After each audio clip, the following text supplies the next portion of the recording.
It's Sunday, August 23rd, 2026. You're listening to the DX Today AI Daily Brief.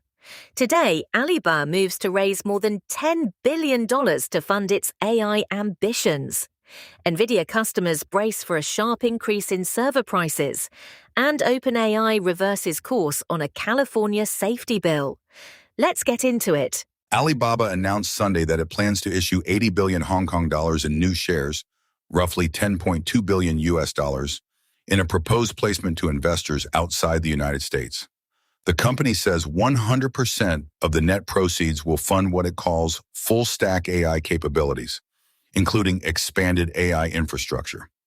It is a proposed placement, still subject to conditions, and it would rank among the largest equity raises by a Chinese technology company in years. The move puts Alibaba alongside American hyperscalers in committing enormous sums to chips, data centers, and cloud capacity. Chief Executive Eddie Wu has framed AI as the company's defining bet. This is the balance sheet catching up to that language. Now to chip pricing. Nvidia customers have been told to expect sharply higher prices on AI servers. Bloomberg reported Saturday, with corroboration from Reuters and CNBC, that some of the largest buyers were notified of increases above 15% in many cases on systems shipping early in 2027. The affected configurations include the flagship Vera Rubin and Grace Blackwell platforms.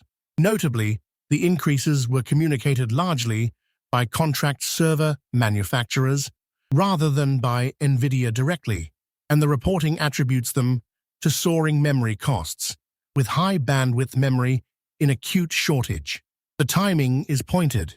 Nvidia reports quarterly earnings this week, and the question hanging over the industry is whether AI build-out budgets can absorb another round of cost inflation.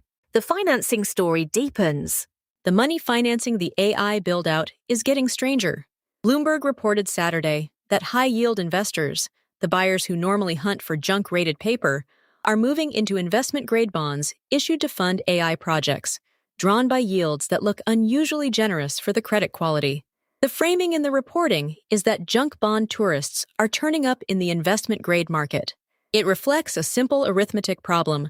Blue-chip technology companies need to raise tens of billions of dollars for data centers, and the sheer volume of issuance has pushed spreads wide enough to attract investors who would not normally be there. That is a market functioning. It is also a market absorbing an unusual amount of one single theme. Turning now to Sacramento. OpenAI has changed its position on California's AI safety legislation.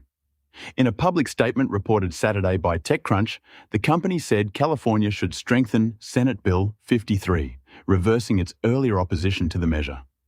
The bill deals with transparency and safety obligations for developers of frontier models, and OpenAI had previously argued that state-level rules risked fragmenting oversight. The reversal is notable less for the policy than for the signal. Frontier Labs have spent the past 2 years arguing that regulation belongs at the federal level, and one of the largest has now publicly endorsed a state framework and asked for it to be tougher. What is not established, despite some reporting, is any joint announcement with Common Sense Media on this particular bill. Staying with AI safety. A new assessment finds the leading AI labs have very little to say publicly about how they would contain a model that gets out of control. TechCrunch reported Saturday on a review by Guidelight AI Standards, which examined 5 companies: Anthropic, Google, OpenAI, Meta, and xAI. The finding was not that containment plans are inadequate. It was that, for the most part, they are not publicly documented at all. That matters, because the same companies have spent the past year describing increasingly autonomous systems, and because the gap between capability disclosure and safety disclosure keeps widening. The labs publish detailed benchmark results within hours of a launch. The corresponding shutdown procedures remain, in most cases, unpublished. From safety to spectacle. In Beijing, the second World Humanoid Robot Games opened Saturday with 2,056 robots from 666 teams. In the 100-meter preliminary race, a machine posted 9.39 seconds, faster than Usain Bolt's human world record of 9.58.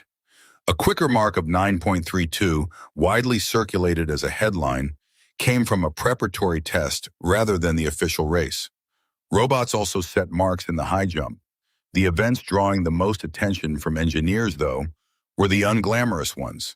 Free combat and dexterity tests like plugging in a charging cable. Running fast is now solved. Hands, it turns out, are still genuinely hard. Closer to home now.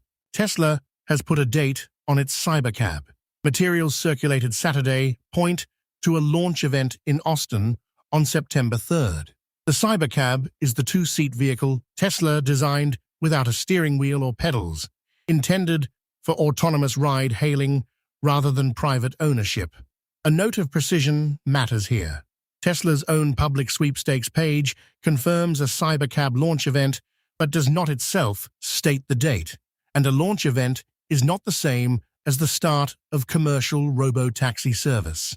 The company has not clearly said that paying passengers can hail one that day. Still, after 2 years of prototypes and delays, an actual date on an actual calendar is a meaningful step. To the classroom now. Harvard Business School is selling an 8-week entrepreneurship program taught in part by AI versions of its own faculty. The New York Times reported Saturday on HBS Foundry, priced at $699, which uses AI avatars modeled on participating professors. The school is careful to say the avatars supplement rather than replace the humans, who also lead live sessions. Still, the pricing tells the story. A Harvard Business School education is one of the most expensive credentials in the world, and this is a version of that faculty, at least in synthetic form, for less than the cost of a textbook set. Whether that expands access or dilutes the brand is the argument now starting. Commerce and a prediction. The president of Stripe thinks the checkout page is on its way out.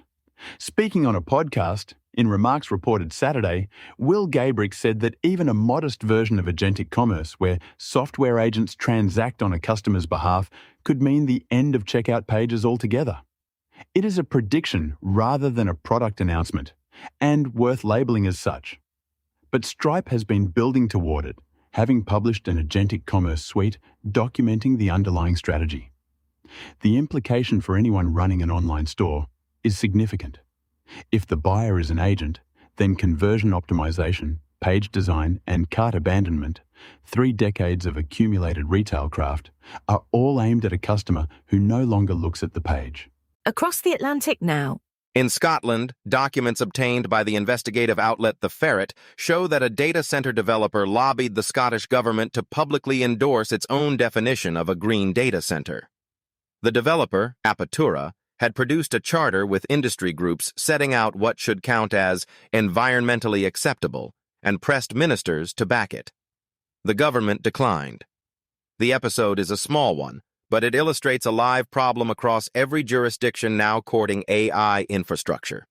There is no settled standard for what makes a data center green, and the companies building them have both the strongest interest in defining the term and the most detailed technical case for their own preferred definition. Staying with global infrastructure.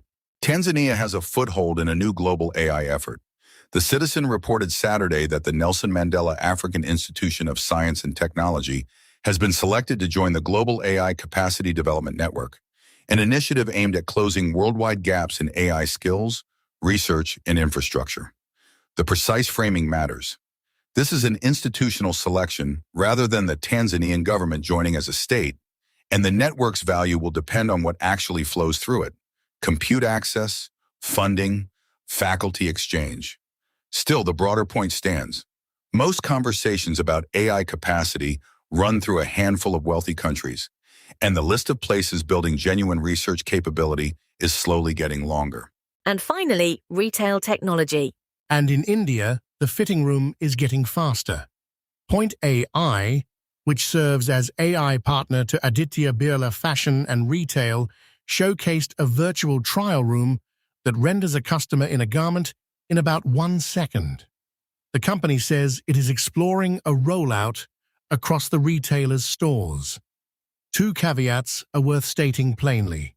No nationwide agreement has been signed, and exploring a rollout is not the same as committing to one. What makes it interesting is the latency claim. Virtual fitting technology has existed for a decade and has consistently failed on speed and realism. 1 second, if it holds up in a store rather than a demo, is roughly the threshold where shoppers stop noticing the technology at all. That's your briefing for Sunday, August 23rd, 2026. For DX Today, stay curious.